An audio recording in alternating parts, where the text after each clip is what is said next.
Assalamualaikum warahmatullahi wabarakatuh. Yang saya hormati, Bapak Afri Mardiko, Magister Pendidikan, selaku dosen pembimbing mata kuliah Supervisi Pendidikan, serta teman-teman semua. Perkenalkan, saya Prastika Dwi Larasati dengan ujung NIM 011. Di sini saya akan mempresentasikan proposal saya yang berjudul Supervisi Klinis dalam mengatasi kesulitan guru dalam menyusun modul ajar. Baik, yang pertama itu adalah latar belakang masalah.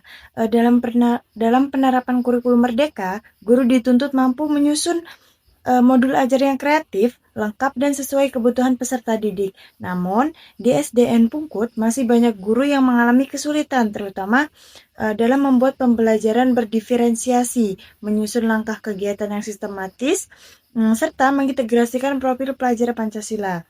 Sementara itu, supervisi yang dilakukan kepala sekolah selama ini cenderung hanya bersifat administratif, belum memberikan pendampingan profesional yang mendalam.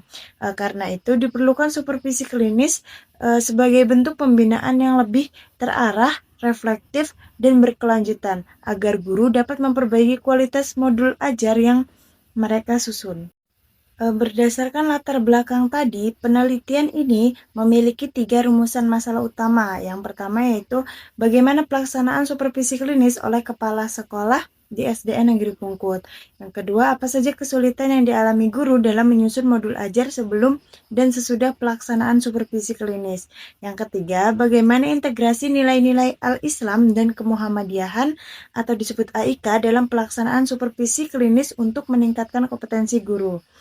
Tujuan dari penelitian ini tentunya selaras dengan rumusnya, yaitu yang pertama mendeskripsikan pelaksanaan supervisi klinis di SDN Pungkut, yang kedua menganalisis perubahan kemampuan guru sebelum dan sesudah mendapatkan supervisi, yang ketiga dan menjelaskan penerapan nilai-nilai AIK dalam meningkatkan profesionalisme serta karakter guru.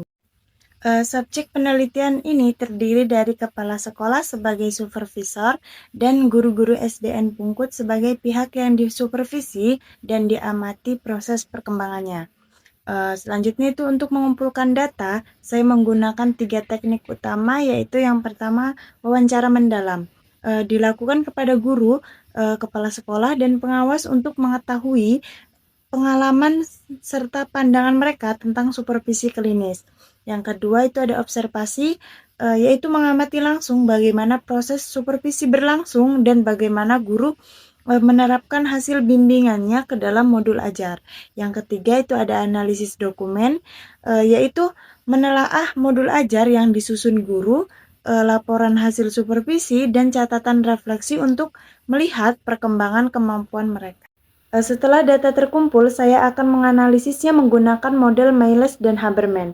Analisis ini dilakukan melalui 3 tahap. Yang pertama itu ada reduksi data, yaitu menyaring dan menyeleksi data yang relevan dengan fokus penelitian. Yang kedua ada display data, yaitu menyajikan data dalam bentuk narasi, tabel, atau bagan agar mudah dipahami. Yang ketiga itu ada penarikan serta verifikasi kesimpulan, di mana saya menafsirkan makna dari data dan memverifikasinya secara berulang agar hasilnya benar-benar akurat.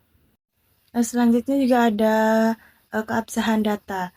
Keabsahan data adalah hal yang sangat penting. Untuk itu, saya menggunakan 4 kriteria. Yang pertama itu ada kredibilitas. Kredibilitas berarti sejauh mana data yang saya dapatkan bisa dipercaya.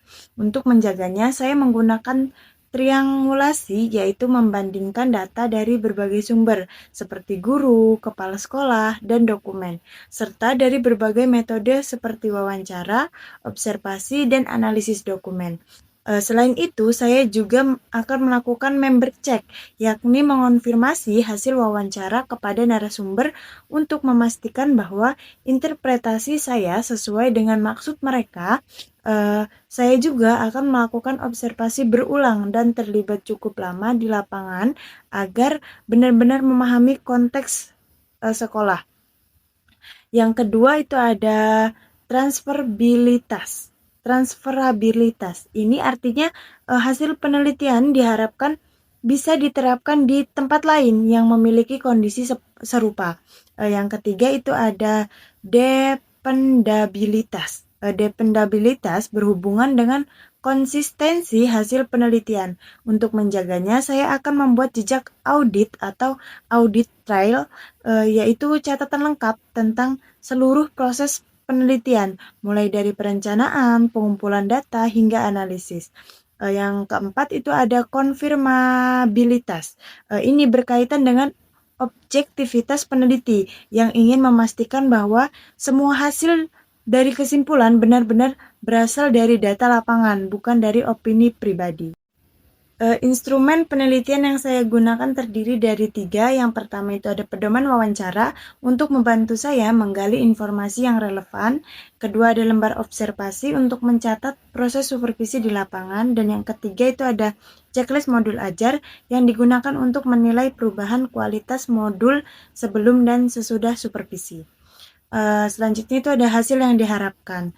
Dari penelitian ini saya berharap guru-guru di SDN Pungkut dapat menyusun modul ajar dengan lebih baik, lengkap, dan sesuai dengan karakteristik peserta didik. Yang kedua, ada supervisi klinis dapat terbukti efektif sebagai strategi pembinaan profesional guru. Yang ketiga, itu nilai-nilai al-Islam dan kemuhammadiyahan dapat terintegrasi dalam pembinaan guru, sehingga guru tidak hanya profesional secara teknis, tetapi juga memiliki karakter amanah, ikhlas, dan penuh tanggung jawab dalam menjalankan tugasnya.